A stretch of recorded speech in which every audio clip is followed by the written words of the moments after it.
Tell us what's different about being an independent mortgage broker.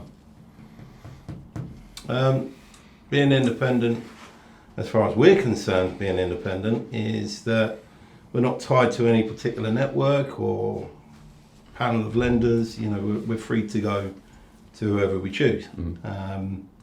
Obviously, that gives us a bit more flexibility when sort of looking at lenders, and obviously specialist areas that we work within sort of, you know, as well as the adverse and sort of the expat, as well as all the normal mortgages. You know, we're free to go off panel, so to speak.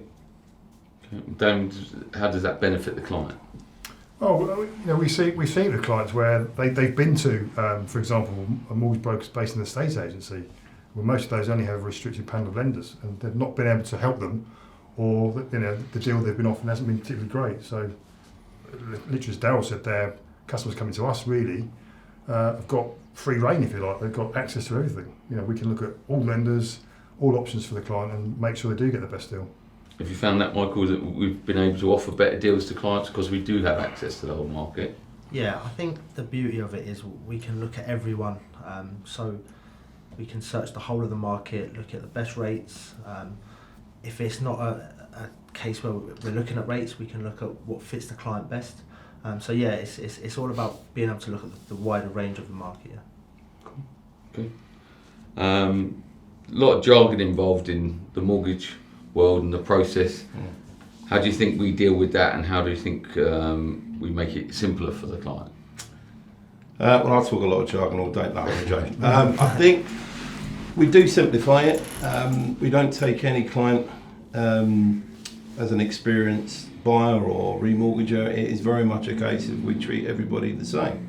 You know, every step of the way we talk them through it. We don't just assume that everybody understands the terminology for it. So we break each element down, so it makes it a bit of a smooth journey. I think we're a lot easier and friendlier than, you know, just pick up the phone and straight into filling out a 12-page fact find and asking a load of questions. We actually want to know our clients first. I think that makes us quite different. Yeah. Whether that makes us even more independent because we actually want to know the people, I don't know, but it seems to work, doesn't it? Well, it does. I think a lot of people, sorry to jump in there, I think a lot of people have said as well, you know, I mean, it's about life events, isn't it? You know, we want to help people, so we want to know about you. Yeah. You know, and if we can't solve a problem now, we'll have a plan of action for the future. I think the most important part of the conversation as a broker is the initial conversation. So the fact find, the hello, who are you, how are you, and who are we? I think that's really important, and I think that sets the tone for the rest of the conversation. There's always a danger of talking jargon. You know, we deal with mortgages day in, day out, 24/7, so jargon's in our head.